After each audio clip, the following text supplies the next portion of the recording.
Энэ удаагийн кино төвчлөлөөр X of Kitty цувралын 2 дугаар бүлгийг хүргэх гэж байна. Kitty Солонгост ирж байгаагаар кино эхэлнэ. Юри Kitty-г сургуульд нь буцааж оруулах талаар ээжтэйгээ ярилцсан байдаг. Kitty-г сургуулийн гадаа ирэх үед Ли багш болон Алекс нар сурагчдын хүлээн ухтан зогсно. Юригийн ээж ажлаасаа гарч Ли багш сургуулийн шин захирал болсон байна. Ли багш Kitty тандан энэ улиралд хичээлдээ улам илүү анхаарах талаар сануулна. Тэр үед Куир нь тэд уулзсандаа маш их баярлав. Алекс Kitty дээр ирэн түүнийг дахин харсандаа баярлаж өмнөх улирлын амралтаараа аавтайгаа хөвгөлтэй байсан талаараа хэлнэ. Kitty хоёр түүний ээжийн цагтлын талаар ярилцсан. Kitty Simon гэж хэн болохыг гişнэрээс асуусан ч хэн ч түүнийг мэддэггүй. Тэр энэ улиралд хинтээ ч үрэхгүй ганц бай байж ээжийнхээ талаар илүү ихийг мэдхийг хүснэ.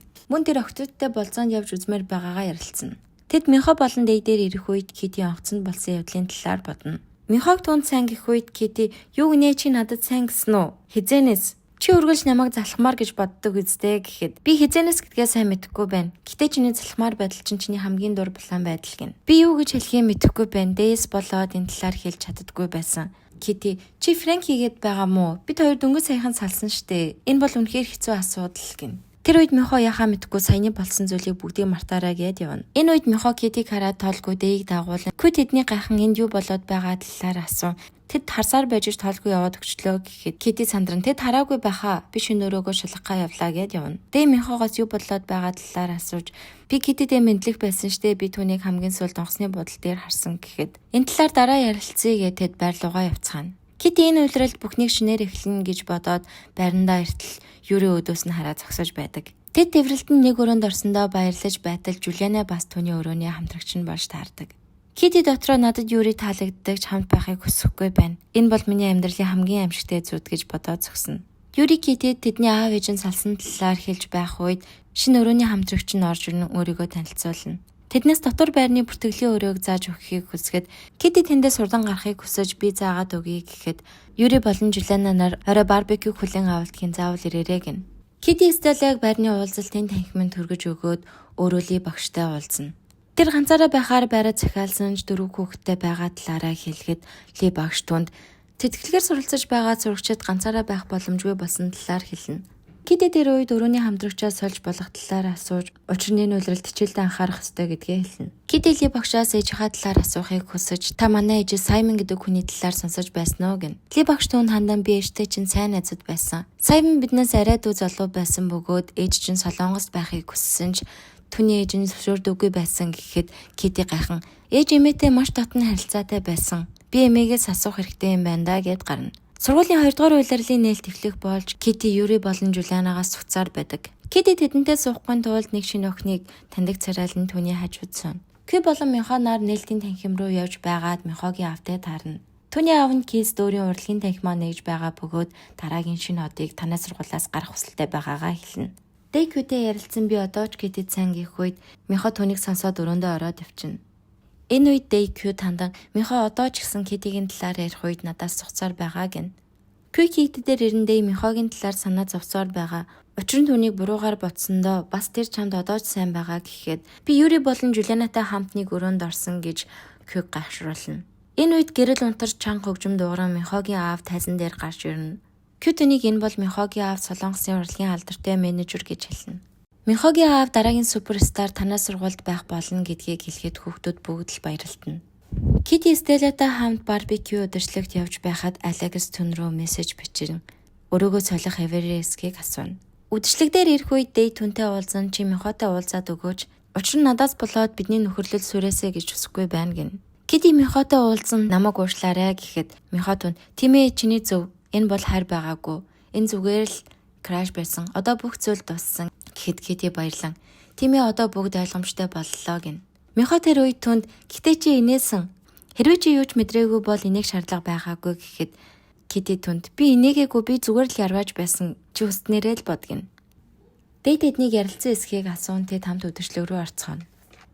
Юри Kitty-гээс юу болоод байгаа талаар нь асуухад Kitty "Би өөрөө ч мэдэхгүй байна. Би Дэйээс салсан. Учир нь би эрэгтэй эмэгтэй хоёр хүн аль алийг нь сонирхдаг талаараа хэлнэ." Юри тэр үед гайхан түнтэй ярилцсанд баярлан тэврэнэ.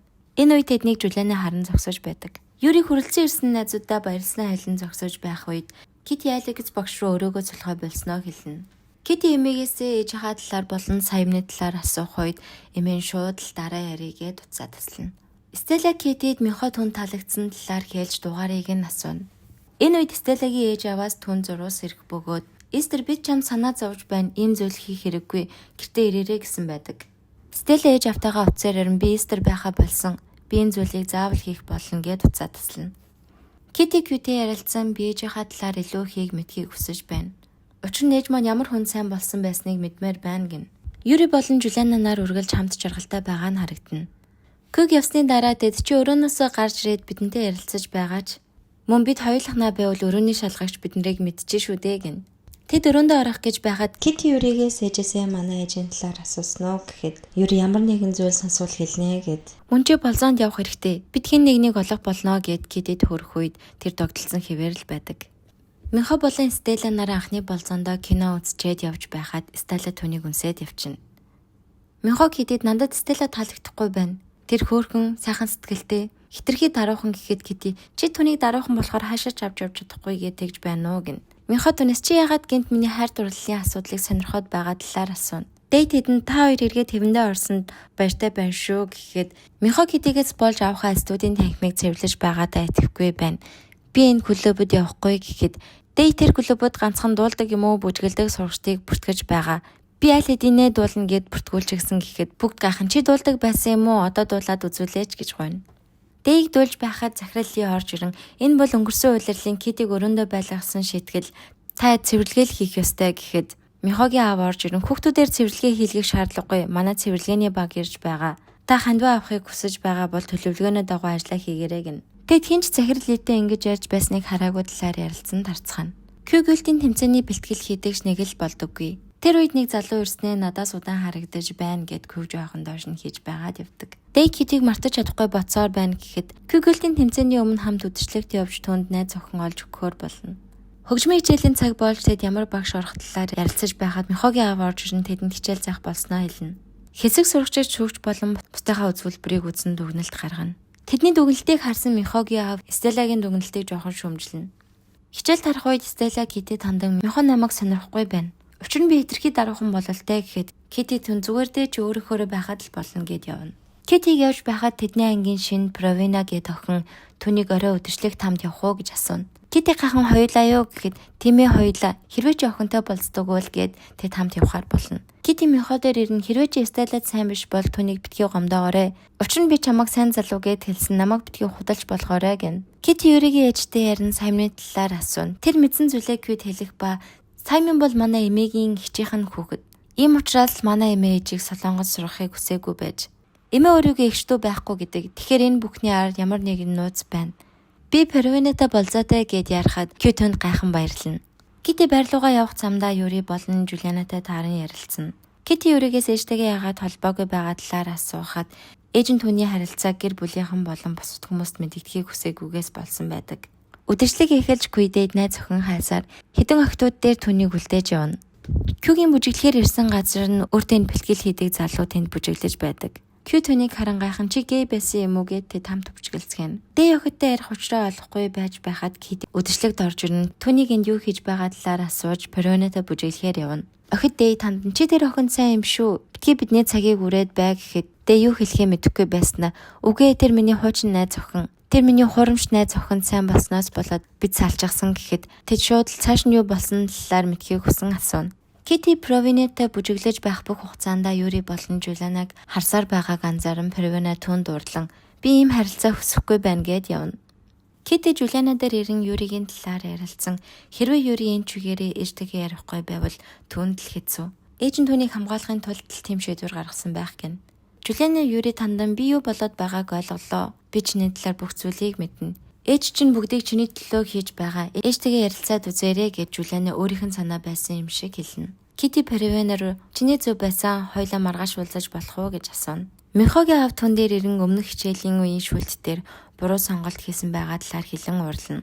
Энэ үед Стелла эрен тэдний ярианд оролцсон хоцрогдсон арга барил ашигладаг. Та бүхдээ ингэж загнаж болохгүйгээ тэдний яриа өндөрлөдөг. Михо Стеллад хандан би чамайг манай аавын фэн гэж боддог байсан. Өмнө хэн ч ингэж миний талд орж байгаагүй гэд тэд өмсөлцөн. Энэ хүртэл үзсэн та бүхэндээ баярлалаа. Сувгийг манд дэмжиж лайк болон subscribe хийж туслаарай.